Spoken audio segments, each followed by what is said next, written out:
2025 এই বইটি থেকে। পেজ নাম্বার 55 ইংলিশ বিষয়ের প্রথম পর্যায়ক্রমিক মূল্যায়নের 2 নম্বর স্কুল অর্থাৎ হলদিয়া গভর্নমেন্ট স্পন্সার্ড বিবেকানন্দ বিদ্যা ভবন এইচএস এর প্রশ্নপত্রটি সমাধান করে দেব। তো চলো দেখে নেওয়া যাক। প্রথমেই রয়েছে এখানে রিডিং স্কিল সিন। এখানে একটা সিন দেওয়া রয়েছে। একের দাগে বলা হয়েছে read the passage and answer the questions that follow. নিচের প্যাসেজটা পড়তে হবে এবং নিচে দেওয়া প্রশ্নগুলো সঠিক উত্তর দিতে হবে। তো এখানে the shop that never had থেকে একটা প্যাসেজ তুলে দেওয়া হয়েছে। আশা করি তোমরা এই চ্যাপ্টারটা তোমাদের টেক্সট বই কমপ্লিট করে ফেলেছো। তো আমি সরাসরি প্রশ্ন উত্তরে চলে যাচ্ছি। এর দাগে রয়েছে কমপ্লিট দ্য ফলোয়িং সেন্টেন্স।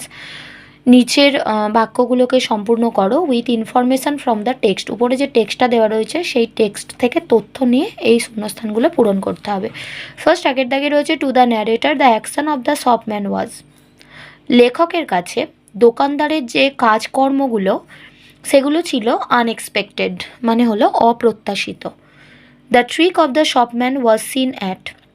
দোকানদারের করা কৌশলগুলো আগে দেখেছিল ম্যাজিক শোজ, মানে হচ্ছে জাদু প্রদর্শনীতে লেখক। Give stretched out his hand to take.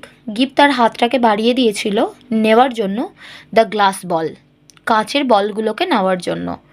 When he reached out give found. যখন সেটা নেওয়ার জন্য গিভ হাত বাড়ালো সে দেখলো মিয়ারলি এ ব্ল্যাঙ্ক পাম, কেবলমাত্র তার খালি হাতের তালু। বিয়ের দাগে রয়েছে choose the correct answer from the given alternatives. নিচে যে প্রশ্নগুলি দেওয়া রয়েছে সেখানে কতগুলো করে অপশান রয়েছে, সেই অপশান থেকে সঠিকটা আমাদের নির্বাচন করতে হবে। The glass ball was drawn from the shopman's. কাঁচের বলগুলো দোকানদার বের করেছিল কোথা থেকে টেনে? শপম্যানস হেয়ার, মানে দোকানদার তার মাথা থেকে বের করেছিল, মাথার চুল থেকে। The narrator had seen the trick before. লেখক এই সমস্ত কৌশলগুলো আগেও দেখেছে। I in the passage refers to গিভস ফাদার। এখানে আই বলতে গিপের বাবার কথা বলা হয়েছে। The shopman was stretching his head as if he was thinking. দোকানদারটা তার মাথাটা এমনভাবে চুলকাচ্ছিল যেন সে কিছু ভাবছে। এরপরে রয়েছে সি এর দাগে অ্যান্সার দ্য ফলোয়িং কোয়েশ্চেন। নিজের প্রশ্নটির উত্তর দাও। দ্যাটস গুড, এটা ভালো। আই সেড উইথ এ লাফ, হাসতে হাসতে আমি বললাম। Who said this? The narrator said this.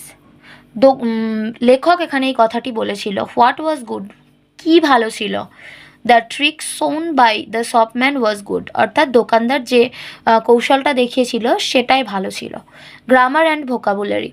দুয়ের দাগে fill in the blanks with appropriate articles. এখানে যথার্থ আর্টিকেলস বসাতে দিয়েছে। I ate dash apple yesterday. আমি কালকে একটা আপেল খেয়েছিলাম। তো অ্যাপেল যেহেতু এ দিয়ে স্টার্ট হচ্ছে, এ হচ্ছে ভাওয়েল, তাই তার আগে অ্যান বসবে। I have dash 1 rupee note. এখানে ওয়ানটা যদিও ও দিয়ে শুরু, তবুও তার আগে এ বসবে, মানে আমার একটি 1 টাকার নোট ছিল। তার কারণ হচ্ছে ও এর উচ্চারণ যখন ও আর মতো হয় তখন তার আগে আমরা এ বসাই। 3-এর দাগে হচ্ছে he has dash MA degree in English. তার ইংরেজিতে MA ডিগ্রি রয়েছে। এমটা স্টার্ট হচ্ছে এ দিয়ে, মানে এম। সেক্ষেত্রে এই এ উচ্চারণটার জন্য আমরা এর আগে অ্যান বসাবো। এরপর 3-এর দাগে fill in the blanks with suitable collective nouns. এখানে যথার্থ কালেকটিভ নাউন বসাতে হবে। এর dash of Wolves was হাউলিং in the jungle. জঙ্গলের মধ্যে একদল নেকড়ে চিৎকার করছিল বা গর্জন করছিল, এটা হবে pack. A pack of Wolves, একদল নেকড়ে। দ্য ড্যাশ অফ বিস বাজড অ্যারাউন্ড দ্য হাইভ, মানে মৌচাকের পাশে গুনগুন করছিল একদল মৌমাছি। এখানে হবে সোয়ার্ম, SWARM। সোয়ার্ম মানে হচ্ছে মৌমাছির ঝাঁক বোঝাতে ব্যবহার করা হয়, অর্থাৎ মৌমাছির এখানে কলোনির কথা বলা হয়েছে। A dash of cows are grazing in the field, মাঠের মধ্যে একদল গরু চড়ছে, এখানে হবে এ হার্ড অফ কাউ। 4-এর দাগে complete the sentence using present continuous tense of the verbs given in the brackets. এখানে ব্র্যাকেটের মধ্যে যে ভার্বগুলো দেওয়া রয়েছে সেগুলো দিয়ে প্রেজেন্ট কন্টিনিউয়াস টেন্স, অর্থাৎ বর্তমানে কোনো কাজ চলছে এরকম বোঝাতে আমরা কীরকমভাবে তার ফর্মটা লিখব সেটা এখানে জানতে চাওয়া হয়েছে। প্রেজেন্ট কন্টিনিউয়াস টেন্সের ক্ষেত্রে আমাদের যে নিয়মটা সেটা হচ্ছে প্রথমে সাবজেক্ট লিখতে হবে, তারপরে একটা যে কোনো বিভার্ব নিতে হবে, অ্যাম, ইজ বা আর এর মধ্যে যে কোনো একটা, তারপরে মেন ভার্ব, তারপর মেন ভার্বের সাথে ING, তারপরে যে অবজেক্টটা থাকবে সেটা। যেমন ফার্স্টেরটা দেওয়া রয়েছে উই ড্যাশ ওয়াচ টেলিভিশন।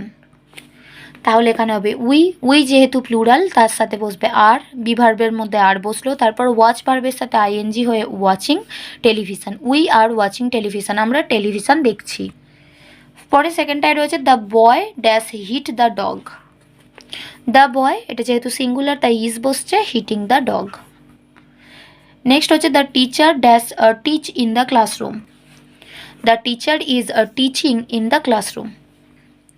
5 দাগে রয়েছে change the following statements into question. নিচে যে বাক্যগুলো দেওয়া আছে সেগুলো প্রশ্নবোধক শব্দে পরিণত করতে বলা হচ্ছে। ড্যাশ একটা হচ্ছে হি উইল গো দেয়ার, সে সেখানে যাবে। উইল হি গো দেয়ার, সে কি সেখানে যাবে? সি ক্যান সিং ওয়েল, সে ভালো গান গাইতে পারে। ক্যান সি সিং ওয়েল, সে কি ভালো গান গাইতে পারে? Mita is reading a story book.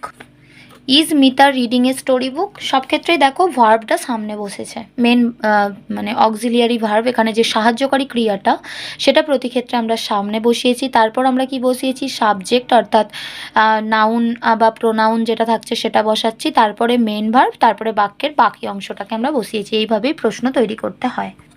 Last question আছে writing skill 6, write a paragraph on a boat journey using the following hints. একটি নৌকার অভিজ্ঞতা বা একটি নৌকার ভ্রমণের অভিজ্ঞতা নিয়ে একটা প্যারাগ্রাফ লিখতে হবে নিচে দেওয়া হিন্টসগুলোকে ফলো করে। হিন্টস কি দেওয়া আছে? মুনলিট নাইট মানে চাঁদের আলো যুক্ত রাত অর্থাৎ জ্যোৎস্না রাত। 4 ফ্রেন্ডস 4 জন বন্ধু। Boat on a wide river একটা চওড়া নদীতে নৌকা চলছে। রিপলিং অফ দ্য ওয়াটার্স মানে জলে ঢেউ উঠছে। Dark forest on either side নদীর ধারে রয়েছে অন্ধকার জঙ্গল। থ্রিল অফ দ্য জার্নি সেই ভ্রমণের কীরকম অভিজ্ঞতা বা রোমাঞ্চ। এ বোট জার্নি একটি নৌকা যাত্রা। It was really a thrilling experience to float on a river by a boat. এটা খুবই একটি রোমাঞ্চকর অভিজ্ঞতা নৌকাতে করে নদীতে ভেসে বেড়ানো। Once I travel by boat, একদা আমি একটা নৌকায় করে যাত্রা করেছিলাম ফর দ্য ফার্স্ট টাইম, আমার জীবনে প্রথমবারের জন্য, ইন এ মুনলিট নাইট একটা জ্যোৎস্না রাতে, উইথ মাই 4 ফ্রেন্ডস আমার 4 জন বন্ধুর সাথে।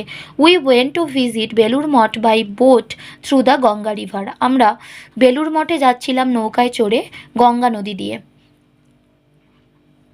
The river was very wide, নদীটা ছিল খুব চওড়া। As many other boats like our were floating there, আমাদের মতো আরও অনেক নৌকা আমাদের চারপাশে ভেসে বেড়াচ্ছিল। The ripples were sparkling on the water, জলের উপরে ঢেউ উঠছিল।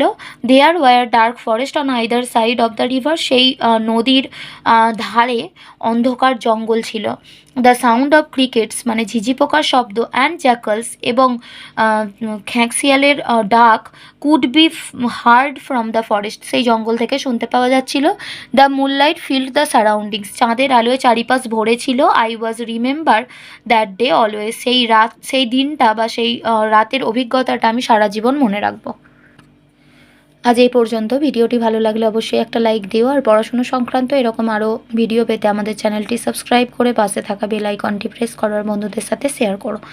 ভালো থেকো, খুব তাড়াতাড়ি ফিরে আসবো নেক্সট ভিডিওতে। Thanks for watching.